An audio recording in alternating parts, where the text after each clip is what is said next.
Je m'appelle Jade Allègre, donc qui mérite bien son nom, j'espère. Je suis médecin, je suis naturopathe et je suis aussi anthropologue médical. Voilà, donc ça fait des années, j'ai fait pendant des années des missions humanitaires. Et en fait, j'allais, tu sais, c'est pas compliqué, je regardais le PNB, quels sont les pays qui étaient les plus bas en PNB. Et voilà, j'allais là-bas. Donc, j'ai travaillé beaucoup au Mali, par exemple. Et puis, mon idée, c'était que les gens qui ont pas d'argent puissent se soigner avec les ressources locales, pour rien. Et de façon sûre, bien sûr, sans effet secondaire, avec des médicaments qui sont vraiment à la portée de tous, que les enfants puissent pas s'empoisonner, tu vois, que des trucs sans danger, voilà. Et donc, petit à petit, assez rapidement d'ailleurs, je me suis retrouvée à initier les gens aux argiles, parce que les argiles qui en fait sont c'est pas de la terre, c'est de la montagne, c'est de la montagne en petits morceaux. C'est des petits morceaux de l'ordre du millième de millimètre, c'est-à-dire de l'ordre du micron. Et cette montagne en morceaux, elle se trouve à des propriétés assez exceptionnelles par rapport aux vivants en général, pas seulement aux humains, aussi aux animaux, bien sûr, aux plantes aussi. Et c'est carrément indispensable aux vivants. D'ailleurs, même la NASA dit que sans l'argile dans l'eau, il n'y aurait même pas d'être vivant. Ça a été indispensable à l'assemblage des premières molécules. Et il se trouve que c'est un médicament très polyvalent. Par exemple, déjà, tu vois, tout ce qui est infectieux, tout ce qui est anti-inflammatoire, c'est déjà plus un problème. Donc, et en plus, ça a zéro toxicité. Même une fois, j'ai vu devant moi une petite fille qui s'en est à peu près avalé 2 kilos en 10 minutes. Et elle avait 4-5 ans, quoi. Et c'est passé comme lettre à la poste. Donc vraiment un médicament aussi peu toxique que ça, et aussi peu cher que ça, et aussi exceptionnel que ça dans les effets, voilà. Donc, et alors, comme j'allais aux endroits où il n'y avait rien, moi j'aime bien quand il n'y a rien, parce que je trouve c'est stimulant quand il n'y a rien, tu vois. Donc un petit bout de papier déchiré au sol, c'est déjà quelque chose, tu le ramasses et tu vas en faire quelque chose. Donc j'ai mis des tas de recettes pour se débrouiller quand on n'a rien. Et je suis allée au Rwanda pendant les événements en 94. J'ai failli y passer avec toute mon équipe, d'ailleurs, c'est normal, hein, c'était un peu chaud. Et j'ai vu des débuts d'émeutes dans la rue en face de l'endroit où on était, et c'est atroce les émeutes, et j'égorge mon voisin, tu vois, et donc je me suis dit je vais faire un manuel anti-émeute, c'est-à-dire que si chacun peut se débrouiller dans les situations d'urgence, il n'y a plus besoin d'égorger le voisin. Et donc c'est pour ça, en fait, mon livre, j'ai écrit donc un petit livre qui s'appelle Survivre en ville quand tout s'arrête, et en fait ça veut dire aussi survivre à la campagne, parce qu'en fait survivre à la campagne c'est très facile, donc le plus difficile c'est de survivre en ville, parce que c'est là que sitôt qu'il y a des événements, il n'y a plus de camions qui viennent avec la nourriture, il faut boire l'eau de la Seine alors qu'on n'a pas de pilule de chlore. Donc j'ai fait un petit livre qui s'appelle Survivre en ville pour que justement, c'est un manuel anti-émeute, c'est pour que chacun soit autonome et ait plus besoin d'égorger son voisin. La première édition c'était 99 parce qu'en fait je l'ai sorti en urgence au cas où il y aurait des événements au passage de l'an 2000. On avait dit par exemple que tous les ordinateurs allaient foirer, donc je me suis dit ça égale émeute égale faut qu'ils aient un outil. Donc je suis allée voir personnellement le PDG, alors je ne sais plus d'ailleurs, je ne peux pas dire la marque parce que ça ne serait pas bien, mais disons d'une énorme boîte de distribution grand public, en lui demandant de le mettre en rayon pour que justement les gens l'aient en décembre 99. Voilà, donc il est sorti en décembre 99 la première édition, après c'est la deuxième en 2006 et la troisième l'an prochain. Encore une dernière fonction, donc vous apprendre les bases, vous permettre de les enseigner à vos gamins, et la troisième fonction, alors là, mais ça, il ne faut pas le dire, c'est un manuel de détournement, c'est-à-dire que vous l'offrez à quelqu'un de classique, par exemple, je sais pas, la caissière de votre supermarché, hein, et ça a l'air classique, comment je vais survivre en cas d'urgence, et en fait, l'air de rien, ça leur explique par hasard que les médicaments homéopathiques n'ont pas de date de péremption, vous voyez, ça leur donne des petites idées. Je vous disais que je suis médecin et en même temps naturopathe. Et donc comment est-ce possible? En fait, c'est parce que au départ j'étais naturopathe et comme j'avais des facilités pour tout ce qui est études, je me suis dit je vais faire médecine. Comme ça, en faisant médecine, je saurais mieux évaluer ce que valent les médecines naturelles. Et en plus, si les médecines naturelles s'avèrent aussi intéressantes que je le pense, je pourrais beaucoup mieux les défendre puisque je connaîtrais, on peut dire, les deux aspects de la thérapeutique. Donc, du coup, j'ai commencé médecine à 38 ans avec, pour tout bagage, un bac littéraire littéraire qui datait de 3000 ans avant. Et donc c'était très intéressant parce que du coup j'étais obligée d'acheter des livres de seconde, première, terminale et médecine. Parce que comme physique-chimie, j'avais jamais fait, maths, je vous en parle même pas, les dérivés, les intégrales, ça n'existait pas avant. Et donc en fait, quand j'allais au cours, je notais chaque mot de chaque phrase que disait le prof, parce que pour moi, il aurait parlé russe, ça n'aurait pas été différent. Hein. Donc je notais chaque mot de chaque phrase, parce qu'enregistrer, c'est pas la peine. Après, pour écouter les bandes, c'est trop long. Donc je faisais à toute vitesse chaque mot de chaque phrase, hein, pour être sûre de ne pas me tromper. Puis après ça, chez moi, je prenais les livres de seconde, je démarrais, après ça les livres de première, puis les livres de terminale, et c'était hyper intéressant. Du coup, je me suis aperçu qu'il y avait des aberrations qui sont un manque de logique total qu'il y a dans les sciences, mais dont on ne peut pas s'apercevoir parce qu'on nous les a ingurgités enfant, tandis que moi, en les découvrant adulte, j'avais l'esprit critique. Enfin, bon, toujours est-il, pour vous dire que finalement, de fil en aiguille, je suis devenue, on peut dire, la spécialiste mondiale de l'utilisation des argiles, qui s'appelle des silicates d'alumine, et j'ai même réussi un haut fait, puisque j'ai réussi à faire accepter ma thèse sur le sujet justement de l'utilisation des argiles par voie interne. Et si des gens sont intéressés, ils peuvent m'envoyer leur mail et je peux éventuellement leur envoyer un lien pour qu'ils puissent lire cette thèse. Ça, c'est la thèse que j'ai faite. Donc évidemment, j'ai pas dit les argiles, j'ai dit les silicates d'alumine, mais j'ai quand même pris un risque énorme en mettant entre parenthèses argile, pour une raison très simple, c'est que je veux que des jeunes médecins en formation lisent tout ça, pour que ça leur ouvre un petit peu les possibilités. Et quand on fait un moteur de recherche, comme ils ne savent pas que l'argile est un silicate d'alumine, il fallait que je mette le mot argile pour qu'ils puissent le trouver. Et dans cette thèse, en fait, j'ai fait une thèse qui parle aussi de la médecine vétérinaire et qui parle aussi, c'est une thèse sur l'argile par voie interne, hein, c'est pas précisé sur le thème, ça s'appelle les silicates d'alumine, entre parenthèses argile en thérapeutique, une pratique coutumière ancienne relayée dans la médecine moderne. Et je n'ai pas précisé que c'était en interne, mais en tant que médecin, nous n'avons pas le droit de faire des thèses sur les usages externes, parce que c'est le domaine des infirmiers. Voilà. Donc, toute la première partie de cette thèse, c'est sur la géophagie. La géophagie, c'est un mauvais terme parce que ça veut dire manger de la terre, alors qu'en fait, c'est pas de la terre qu'on mange, comme je vous le disais, on mange de l'argile. Les animaux, sur toute la planète, les animaux et les humains mangeaient spontanément l'argile. Et donc, toute la première partie est sur la géophagie animale, et là, on s'aperçoit que les animaux consomment des quantités très importantes d'argile et spontanément.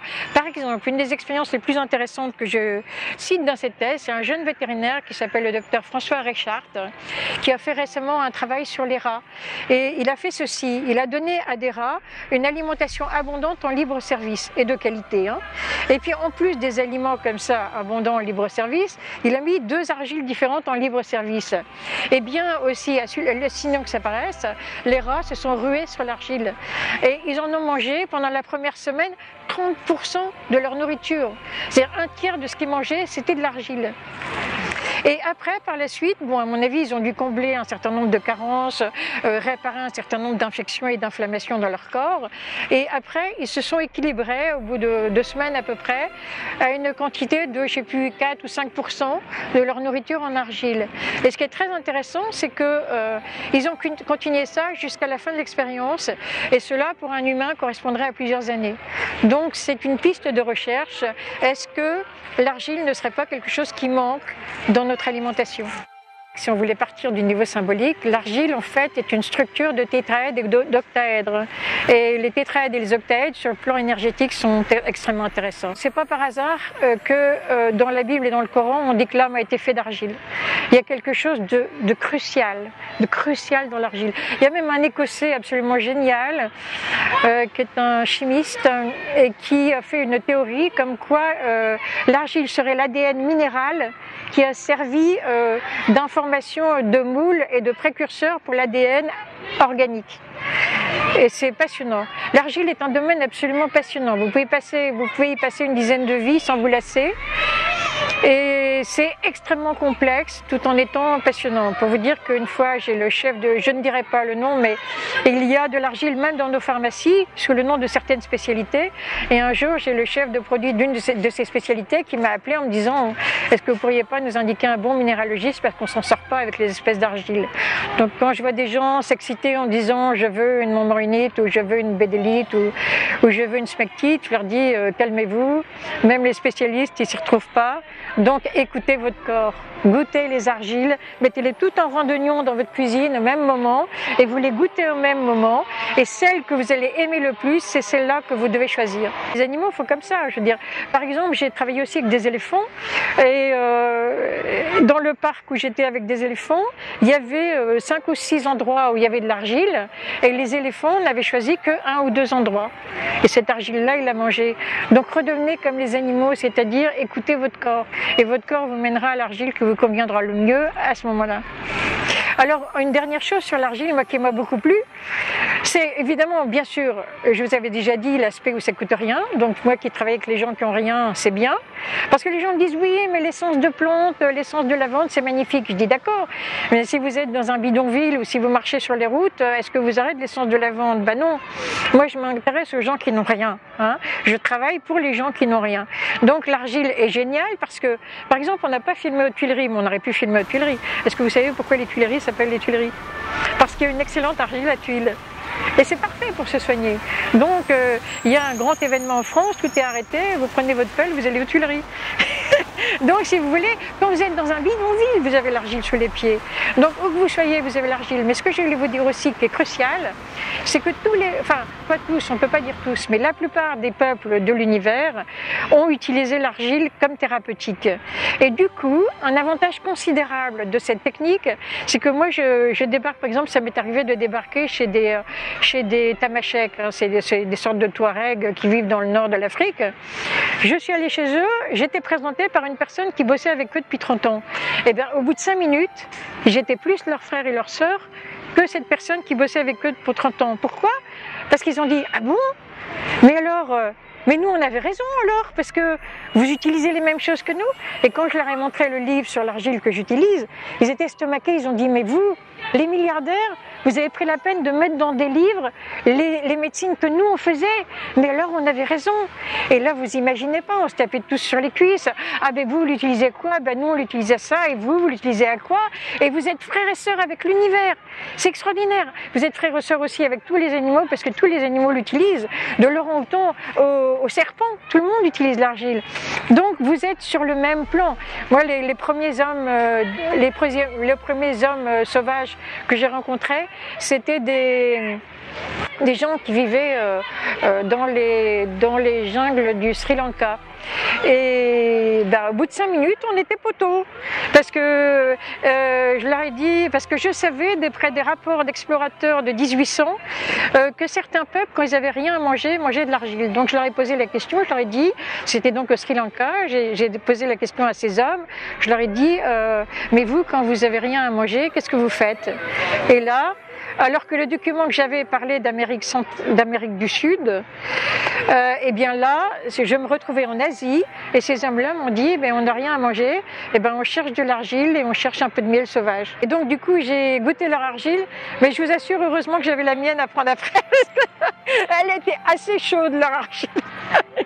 Mais donc vous êtes frères et sœurs avec la planète, quoi. Et ça, oui, une chose, il faut bien comprendre, quand vous êtes pauvre, le plus dur, c'est pas la situation économique. Le plus dur, c'est l'humiliation. Et alors là, tout d'un coup, vous dites à une personne, mais votre médecine, c'est la plus belle du monde, c'est la meilleure du monde. Et là, tout d'un coup, les gens y retrouvent leur honneur. Et ça, c'est au moins aussi important que de leur donner un outil pour se soigner. Alors, les gens me disent, mais qu'est-ce que vous allez faire au bout du monde à montrer à des tamasheks comment on peut soigner avec l'argile? Alors que eux, ils ont déjà leur tradition, y compris avec l'argile. Les tamasheks que j'avais rencontrés à ce moment-là, qui étaient dans la région de Mopti, ils utilisaient l'argile principalement pour les écrasements de chair. Et c'est vrai que c'est une très bonne indication. Écrasez-vous le doigt dans une porte, vous pouvez même essayer. Et après, vous avez donc les chairs qui sont rentrées, vous mettez une seule application d'argile et les chairs remontent, hein, c'est une très bonne indication. Et donc les gens me disent mais pourquoi vous allez les embêter? Laissez-les avec leur médecine et foutez-leur la paix. Moi j'ai dit oui, mais le problème c'est qu'actuellement ils sont en voie, les Tamasheks par exemple sont en voie de sédentarisation forcée. Ils en sont au point dans ce village par exemple où les autorités leur ont interdit d'avoir du bétail.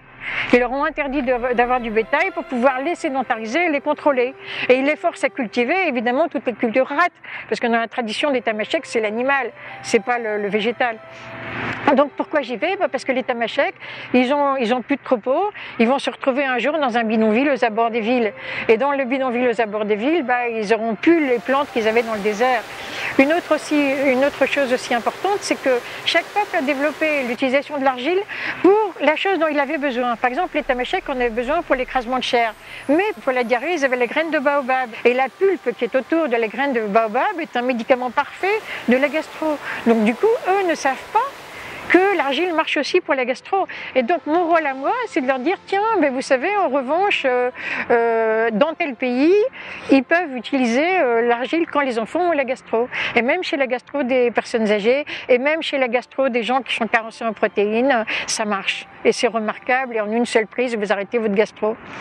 Donc mon rôle, c'est aussi de diffuser l'information sur d'autres utilisations. Je vous prends un autre exemple. J'ai fait une formation à l'argile pour le groupe de Pierre Rabhi. Et est venu à cette formation un grand professeur de médecine, en l'occurrence de pneumologie, qui était tout à fait réticent. En fait, il est venu parce que sa femme l'a forcé à venir au stage. Chérie, si tu n'y vas pas, je te renie. Et elle a bien fait, parce qu'il a découvert un univers où il est tombé par terre et il se trouve qu'il allait faire des missions en Mauritanie et du coup il a commencé à soigner en Mauritanie avec l'argile et ça a été la folie. Le plus étonnant, c'est qu'à cet endroit, c'était à Chinguetti en Mauritanie, figurez-vous qu'à cet endroit, en plein désert, il y avait une mine d'argile, comme par hasard. Et donc il s'est mis à soigner tout le monde avec l'argile et les gens redemandaient, parce qu'il faut voir une chose aussi, c'est que l'argile est antidouleur, parce qu'elle est anti-inflammatoire. Moi c'est au point que quand j'étais en cours de médecine, quand on nous demandait de soigner un patient, vous savez des études de cas, à chaque fois j'ai oublié de rajouter un antidouleur, parce que j'avais l'habitude de l'argile qui enlève la douleur, donc ça me venait même pas à l'idée qu'il fallait penser à donner un antidouleur. Donc tout le monde adore, les enfants que vous soignez à l'argile, c'est la révolution quoi, ils adorent parce qu'ils ont plus mal. Et bien le pneumologue en question, au début, il ne savait pas que ça marchait si bien, donc il avait emmené très peu d'argile. Et puis, il faisait des tours en 4x4 dans le désert pour aller voir les gens qui n'avaient pas la force, ou pas le temps, ou pas l'argent de venir jusqu'au dispensaire à 50 km à pied. Donc il faisait des tours en 4x4, et puis une fois, il a trouvé une nana qui était brûlée, mais vraiment brûlée de partout. Eh bien, il lui a mis de l'argile. Et puis c'est tout, il y est même plus revenu une seule fois et cette femme a guéri. Et parce que quand il était dans son dispensaire à Chinguetti, je lui avais expliqué que pour les brûlures, c'est le meilleur traitement du monde pour les brûlures. Il n'y en a pas un autre qui vient à la cheville, parce que si vous le faites bien, vous reconstituez les chairs comme avant, au lieu d'avoir les horribles cicatrices de rétraction. Et donc au début, il a mis sur les brûlures, puis il avait très peur. Vous imaginez un professeur qui met un truc qui n'est même pas stérile sur des brûlures, c'est de la folie. Eh bien, il faisait revenir les gens le lendemain, et puis il ouvrait, puis c'était magnifique. Après, il faisait revenir les gens 3 jours après, puis il ouvrait, et c'était magnifique. Et donc, ce jour-là, cette femme qu'il a trouvée au fin fond du désert, il lui a mis l'argile, et quand il a eu des nouvelles, et voilà, elle avait guéri. Il est décédé malheureusement, sinon il sera encore avec moi. C'est lui qui a formé tous les médecins qui sont actuellement chefs de service en Afrique, parce qu'il a beaucoup formé en Afrique. Il s'appelait Daniel, c'était un type remarquable. Moi, pour l'alimentation, je dirais qu'il y a 2 règles. Premièrement, la règle, c'est de connaître son corps. Parce que, contrairement à ce qu'on pense, on a des corps très différents. Par exemple, le végétarisme, qui est très très bien vis-à-vis des animaux, eh bien, il y a des corps qui ont beaucoup plus de mal à être équilibrés en végétarisme. Donc la première chose, c'est de connaître son corps. La deuxième chose, c'est de s'autoriser toutes les exceptions le dimanche, c'est-à-dire de ne pas hésiter à faire des écarts. Et ça, c'est très important. Même Hippocrate disait déjà qu'il vaut mieux un aliment qu'on aime mieux, mais même s'il est moins bon pour la santé.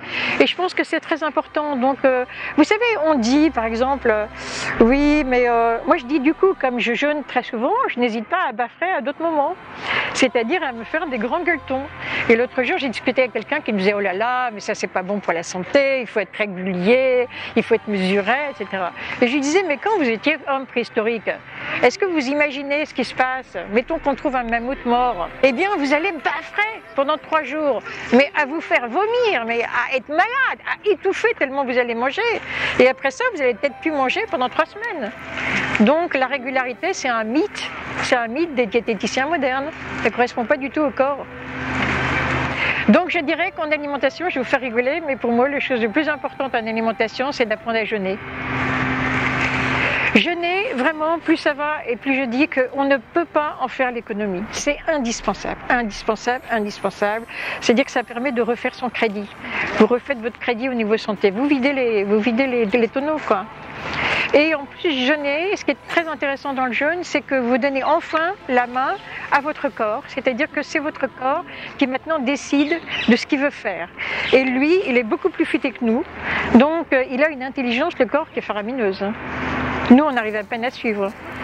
Donc, c'est très intelligent de donner la main à son corps pour qu'il voit ce qu'il y a à faire. Il faudrait jeûner au minimum 1 fois par an. Et je dirais peut-être 1 fois par changement de saison. Nous, en Europe, 4 saisons, 4 petits jeûnes. Il n'y a pas besoin de jeûner longtemps, mais déjà 3 jours à l'eau.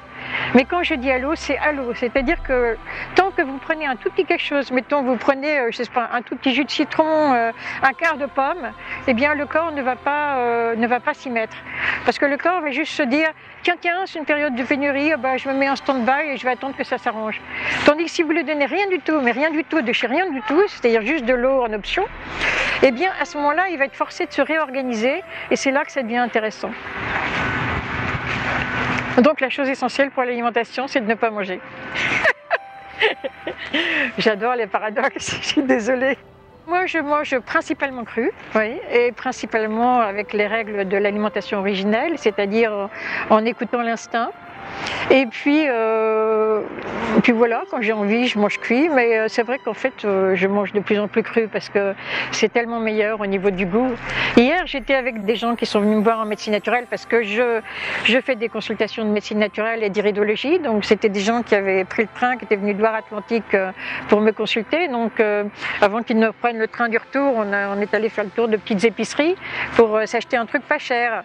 J'ai acheté 2 bananes et après, quand j'ai mangé mes bananes, mais j'étais au paradis. Et eux, ils étaient estomaqués que je puisse prendre un plaisir formidable comme ça avec des bananes.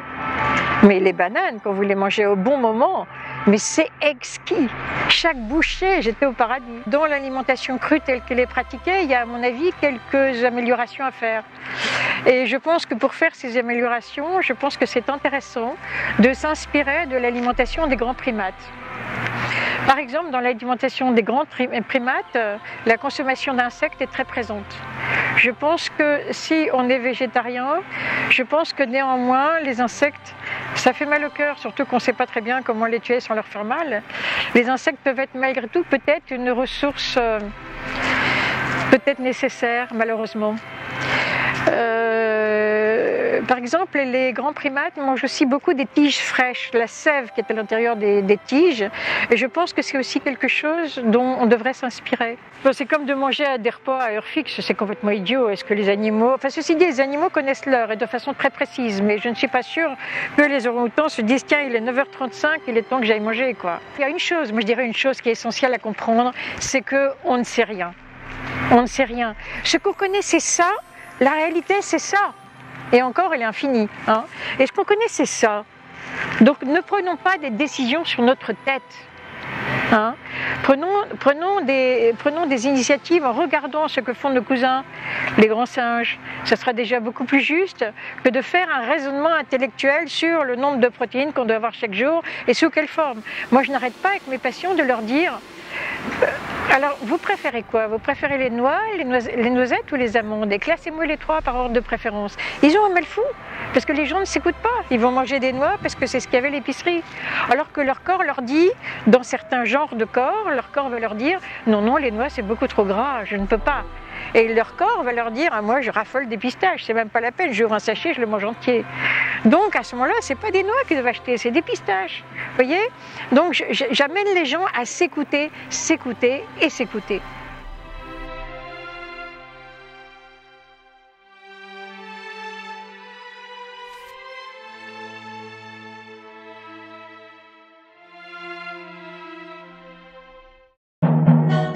Le Chou Brave, c'est un magazine trimestriel numérique et une chaîne TV Internet abordant des thèmes liés à l'alimentation vivante, la santé, l'éducation, l'agriculture, les énergies alternatives et tout ce qui concerne la vie, la nature et l'homme.